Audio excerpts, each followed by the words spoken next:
Hello students, कैसे हैं आप लोग। आई होप अच्छे से होंगे। आज हम लोग एनसीईआरटी का सेकेंड चैप्टर डिस्कस करेंगे, electric potential and capacitance. So this is a very important chapter for the board point of view, for the CBSE, ICSE and UP board also. और इसको आप ध्यान से पढ़िए। आईआईटी, जेईई, नीट और बहुत सारे कॉम्पिटिटिव एग्जाम्स के लिए, इवन जो प्रिपरेशन कर रहे हैं किसी भी कॉम्पिटिटिव एग्जाम्स के लिए, उनके लिए भी ये बहुत अच्छा वीडियो लेक्चर है। So just focus. आते हैं हम लोग अपने सेकेंड चैप्टर पर। The name of the chapter is electric potential and capacitance. पहला आपका टॉपिक है इलेक्ट्रिक पोटेंशियल। 10th क्लास में आपको बताया जाता है कि अगर आपके पास ये दो चार्जेस हैं, प्लस क्यू और माइनस क्यू, तो इसके चारों तरफ इसका एक फील्ड जनरेट होता है। हम लोग भी फर्स्ट चैप्टर में इसको डिस्कस कर चुके हैं, इलेक्ट्रिक फील्ड वाले चैप्टर में। अगर आपने वो वीडियो नहीं देखा है तो आप लिंक में जाके देख सकते हैं। इलेक्ट्रिक चार्जेस एंड फील्ड करके वीडियो है। और हम इस फील्ड में टेस्ट चार्ज को इन्फिनिटी से लाना चाहते हैं, तो जितना अमाउंट ऑफ वर्क डन करना पड़ेगा उसी को इलेक्ट्रिक पोटेंशियल कहते हैं। This is the amount of work done required to bring a unit positive charge, that is called test charge, from infinity to a point inside the electric field is called electric potential. So this is the amount of work done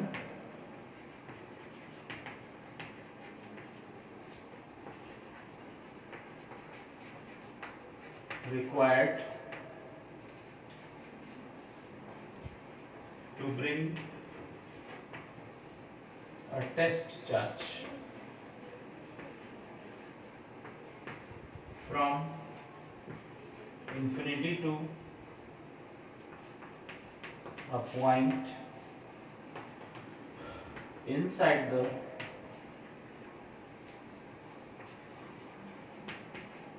electric field. Mathematically,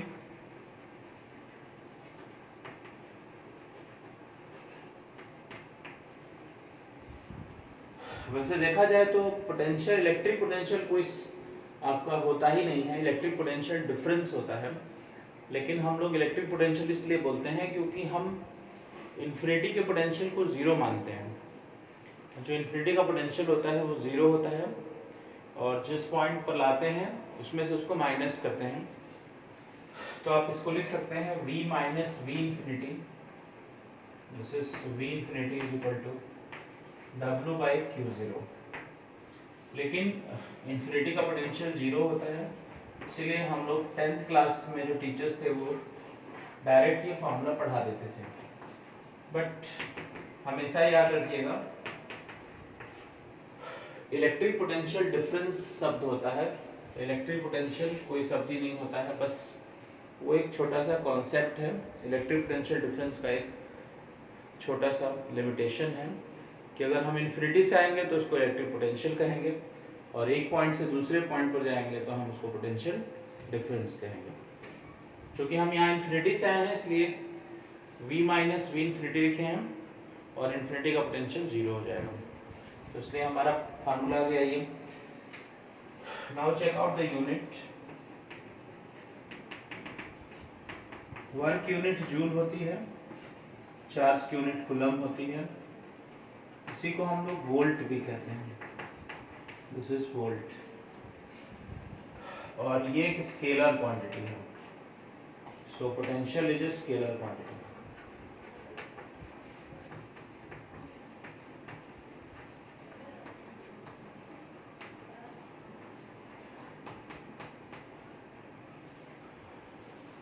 बच्चों, जो आपको जरूरी notes है मैं वो यहाँ पे लिख भी दे रहा हूँ, जिससे आपको कोई दिक्कत नहीं होगी। आप आराम से नोट्स भी इससे लिख सकते हैं, तो आपको दिक्कत नहीं होगी। ठीक है, आप जल्दी से इसका स्क्रीनशॉट ले लीजिए, फिर अगले टॉपिक पे चलते हैं।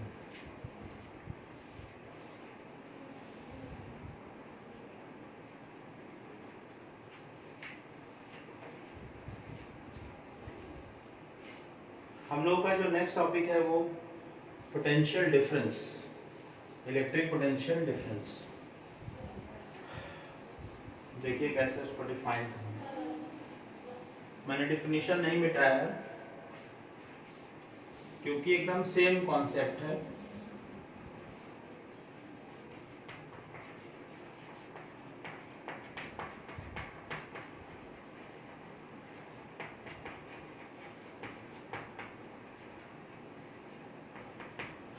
इलेक्ट्रिक पोटेंशियल डिफरेंस क्या होगा? अभी मैंने आपको बताया कि पोटेंशियल कुछ नहीं होता है, पोटेंशियल डिफरेंस होता है।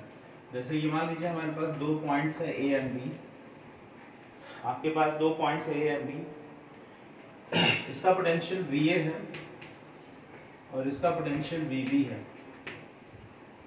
इसका मतलब कि इंफिनिटी से आप टेस्ट चार्ज को यहाँ लाएंगे तो VA आपको वर्क करना पड़ेगा, यहाँ ले जाएंगे तो VB वर्क करना पड़ेगा। अब हम B पॉइंट से A पॉइंट पर टेस्ट चार्ज को ले जाना चाहते हैं Q0 को, तो जितना अमाउंट ऑफ वर्क डन करना पड़ेगा एक पॉइंट से दूसरे पॉइंट पर जाने के लिए, उसी को पोटेंशियल डिफरेंस कहते हैं। This is the amount of work done required to move, this is the to move a test charge from one point to another, one point to another point. उसी definition को थोड़ा सा change कर देंगे, one point to another point inside the electric field is called electric potential difference. Mathematically आपको मैंने अभी बताया कि हम इंफिनिटी से नहीं आ रहे हैं, अब B पॉइंट से आ रहे हैं तो यहाँ B लिख देंगे, तो VA minus VB is equal to W by Q0।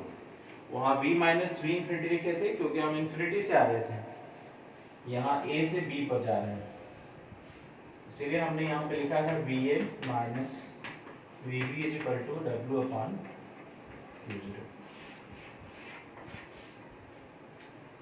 Unit same होगी क्योंकि ये भी वही चीज़ है और इलेक्ट्रिक पोटेंशियल भी आपका इलेक्ट्रिक पोटेंशियल डिफरेंस ही होता है। Just take the screenshot.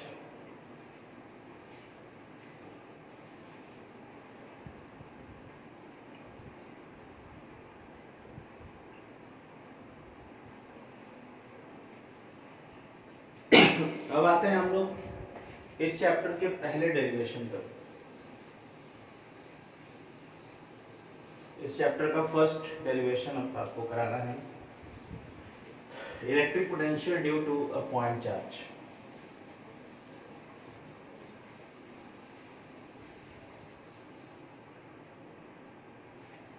पहला टॉपिक देखिए,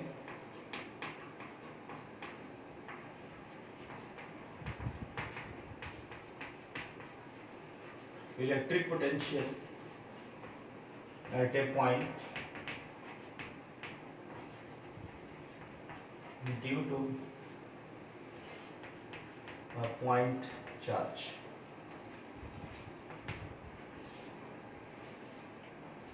पहले आपका टारगेट समझ लीजिए कि आपको डिराइव करना क्या है।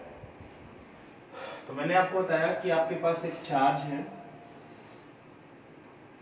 मान लीजिए ये ओरिजिन है और ओरिजिन पर प्लस Q चार्ज है आपके पास, और इस प्लस Q के कारण हमको P पॉइंट पर पोटेंशियल कैलकुलेट करना है। P पॉइंट की डिस्टेंस आपको दी गई है, this will be R।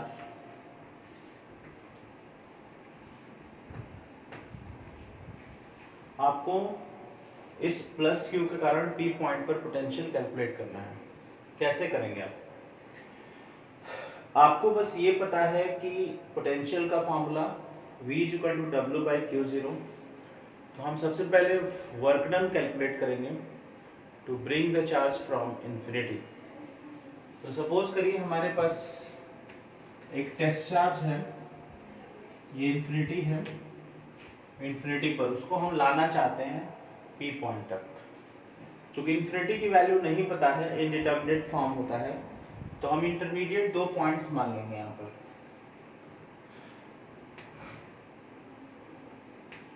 A और B। इनके बीच की जो डिस्टेंस है वो dx मान लेंगे, और हम टेस्ट चार्ज को ए पॉइंट पे सब्स्टिट्यूट कर देंगे। मीन्स हमारा टेस्ट चार्ज ए पॉइंट पर है। ए पॉइंट की जो ओरिजिन से डिस्टेंस है वो x ले लेंगे, क्योंकि आपने वेरिएबल dx लिया है।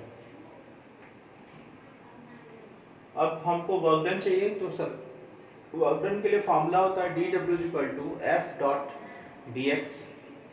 तो हम फोर्स निकालेंगे, तो इस प्लस क्यू के कारण इस क्यू नॉट पर जो फोर्स काम करेगा बाहर करेगा, क्योंकि दोनों पॉजिटिव है।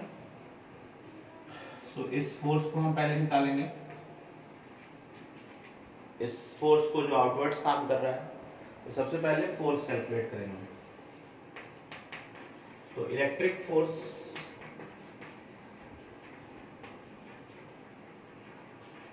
Acting on test charge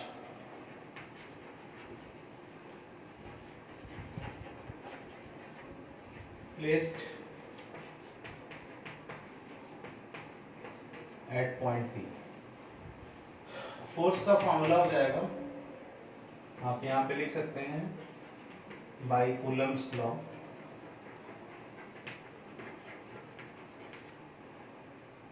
force का फॉर्मूला हो जाएगा 1/4 pi epsilon 0 Q1 Q2 upon R square. बहुत सारे बच्चों को मैंने देखा है कि ये कांस्टेंट लिखने के बजाय के लिखते हैं। ये बहुत गड़बड़ आपकी आदत है। आप हमेशा कांस्टेंट पूरा लिखें 1/4 पाई एप्सिलॉन 0। क्लियर? तो Q1 Q2 upon R square. होता क्या है कि जो ये कांस्टेंट की वैल्यू है, हम लोग जब बोर्ड की कॉपी करेक्शन करते हैं तो वो बच्चे के ही छोड़ देते हैं लास्ट डेरिवेशन में भी, और इस पे आपका 1 मार्क्स डिडक्ट हो जाता है। तो इसलिए उसको ध्यान दें। आदत रहेगी तो आप शुरू से लिखेंगे। डायरेक्शन हो जाएगा अलोंग ओए, बाहर की तरफ है, इसलिए अब हम वर्क डन निकालेंगे। Therefore work done to move the test charge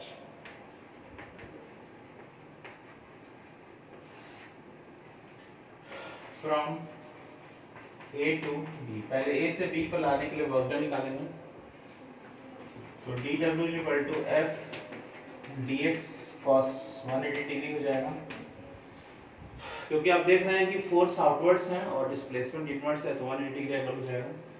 now dW F is 1/4 pi epsilon 0 and this is Q into Q0 upon x square dx। This is -1, first one it is -1।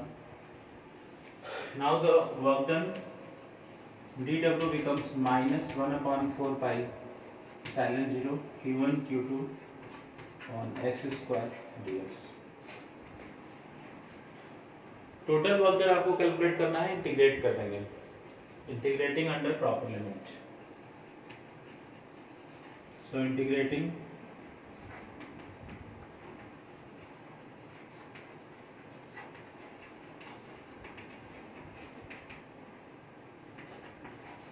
से 0 से W,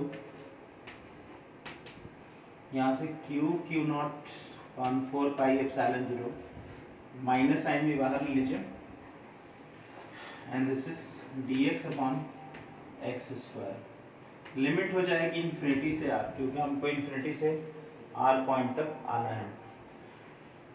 तो ये work done हो जाएगा आपका infinity से r तक। इसको सॉल्व कर लेंगे तो हमको नेट वर्क डन मिल जाएगा कि हमको इन्फिनिटी से आने में कितना वर्क डन करना पड़ेगा। आप जल्दी से स्क्रीनशॉट लीजिए, वर्क डन आपको मिल जाएगा। तो फिर हम फॉर्मूला लगाएंगे V = W/Q0। Take the screenshot.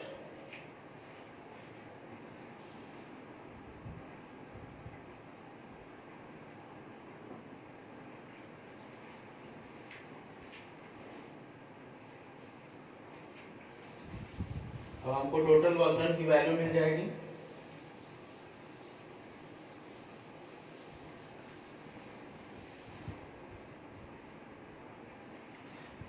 This becomes W, this is limit 0 to W, this is minus Q0 upon 4 pi epsilon 0, इसको सॉल्व कर लीजिए। x टू द पावर ये -2 होगा, इसको इंटीग्रेट करेंगे तो x to the power -2 + 1 upon, जब इसको सॉल्व करेंगे तो ये -1 अपॉन x आ जाएगा और इसकी लिमिट ले लेंगे हम लोग। इस माइनस को बाहर निकाल लीजिए तो W q0 अपॉन 4πε0, माइनस बाहर हो गया, ये प्लस हो गया और 1/r -1/2। यहाँ से W की वैल्यू आ जाएगी 1/4πε0 and this is q0 upon r. This will be your work done. Therefore electric potential, यहाँ से आपको इलेक्ट्रिक पोटेंशियल मिल जाएगा V = W/Q0,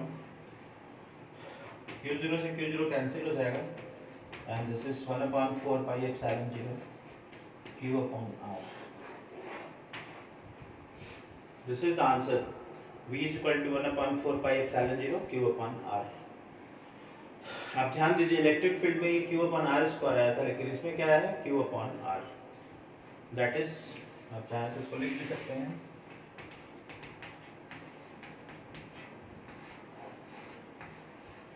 V is varying with R by the linear power। Electric field r² के power में vary कर रही थी और ये सिंगल पावर पे, ठीक है।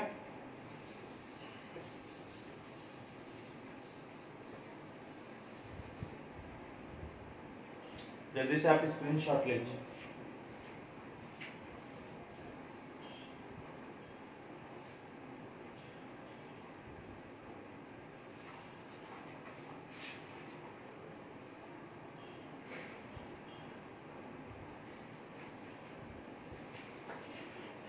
अगर आप इसका ग्राफिकल रिप्रेजेंटेशन देखना चाहते हैं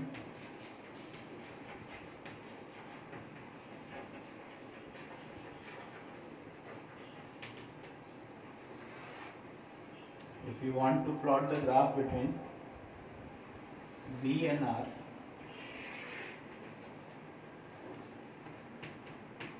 this is V and this is R, then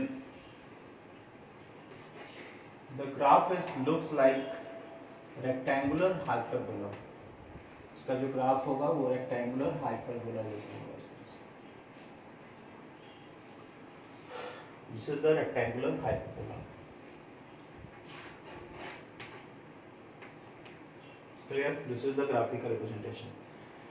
So today we have to finish the electric potential। अब हम लोगों को कल नेक्स्ट लेक्चर में हम लोग पढ़ेंगे इलेक्ट्रिक पोटेंशियल की वैल्यू डाइपोल के लिए कैसे निकालते हैं, एक्सियल, इक्वेटोरियल और जनरल कंडीशन। तब तक के लिए घर पे रहिए, सुरक्षित रहिए और पढ़िए, और चैनल को जरूर सब्सक्राइब कर लीजिए, शेयर कर दीजिए, लाइक कर दीजिए, क्योंकि ये हम लोगों के लिए एनर्जी प्रोवाइड करता है। अगर आप, और कमेंट करिए, कोई भी अगर आपको दिक्कत हो, अगर आपको वीडियो अच्छा लगता है तो कमेंट करके बताइए ताकि हमको लगे कि आपको ये वीडियो अच्छा लगा है। Thank you.